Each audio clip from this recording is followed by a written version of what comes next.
Uy, usapang showbiz muna tayo mga plok.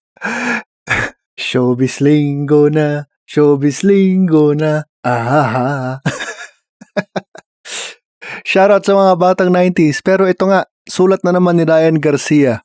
Luck at personal choices ang madalas na makaapekto sa career ng isang NBA player. Pwede tayong mag-agree na there's no such thing as a curse. Pero minsan ang pagbagsak ng isang player ay parang walang logical explanation, sabi ni Ryan Garcia. Hindi kasi plok. So obviously nagpapatawa lang si Ryan, ano. Parang ano lang to, nagkaroon kasi ng time na itong mga nagiging jowa ng kung sino mang Kardashian sisters, para bang may nangyayaring masama sa kanilang career. Whether injury o stats o personal life, yun na nga, sinabi na nga din ni Ryan. Kaya madalas, napupunta na lang tayo sa haka-haka at bad luck theories. Isa sa mga pinakasikat na haka-haka sa NBA pop culture ay ang tinatawag na Kardashian Curse. Sa loob ng maraming taon, halos lahat ng NBA players na na-link sa Kardashian-Jenner clan ay nakaranas ng biglang pagbagsak ng performance. Minsan injury, minsan parehong on at off the court. Ay, ang saya ko na finally nire-record ko na ang episode na to. Ang tagal na nitong nakaupo. Isa na nga siguro sa pinakatinamaan ng lintik. Isa na nga siguro sa pinakatinamaan ng lintik ay si Lamar Odom. Dating 6th man of the year ng back-to-back champion Lakers. Pero matapos pakasalan si Khloe Kardashian, bigla siyang na-trade sa Dallas at tuluyang nawala ang dating laro. Hindi na natin muling nakita ang Lakers version ni Lamar pagkatapos nun. Bago si Lamar ay na-link din si Khloe kay Rashad McCants, hindi ko na maalala to. Isang former lottery pick na nagkaroon din ng solid NBA run. Pero matapos ang kanilang hiwalayan, nasundan ito ng injuries at unti-unting pagkawala niya sa liga. Pati si James Harden, na naging ka-fling ni Khloe noong 2015, ay nagsabing yun ang worst year of his life sa basketball.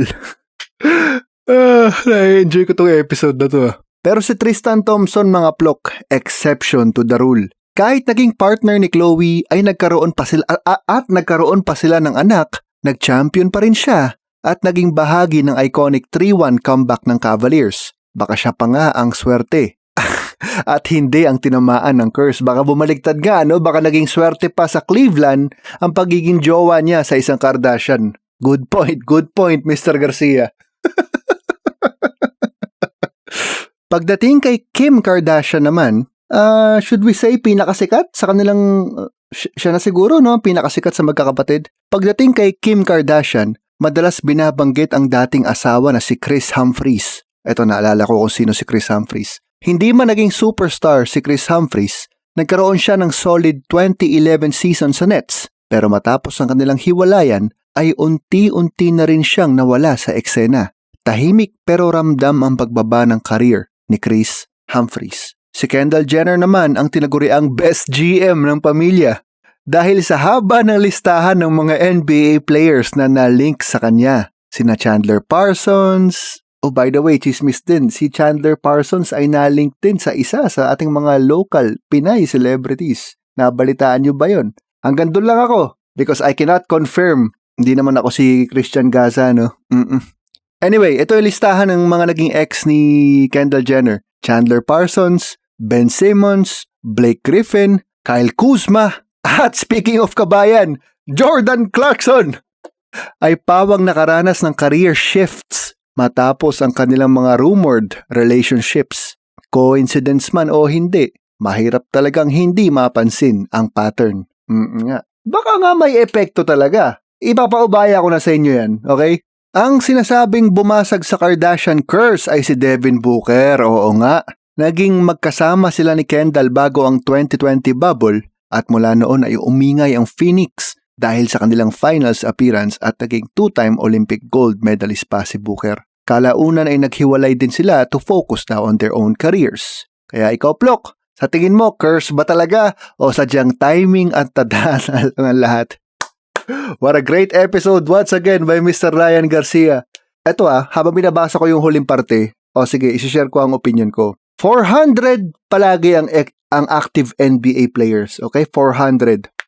Sabihin natin sa ngayon, sa 400 na yan, iisa lang ang mga tipong Lebron, iisa lang ang Jokic, siguro mga wala pa silang 10 na habang tumatanda ay pataas ang career. Okay, so karamihan sa mga NBA players na active or all-time, habang tumatanda ang career, magpipik tapos bababa.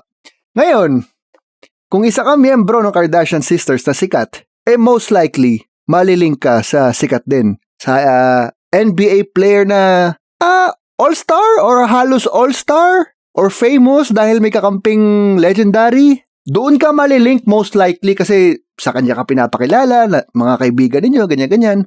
Ibig ko sabihin, kung isa ka sa mga Kardashian sisters, nalilink ka sa NBA player na bata pa pero nasa kanyang prime. Yan ang napansin ko sa episode na to. And so, ang more likely na mangyari, after nyo mag-break, nasa prime siya, patapos na ang kanyang prime, pagka-break ninyo, ayun na ang pattern. Awesome episode by Mr. Ryan Garcia. Luis Ascona Plok sa sulat ni Ryan Garcia. Hanggang sa susunod na episode ng Chambalero. Dumalaw ka na rin, Plok, sa chambalero.com.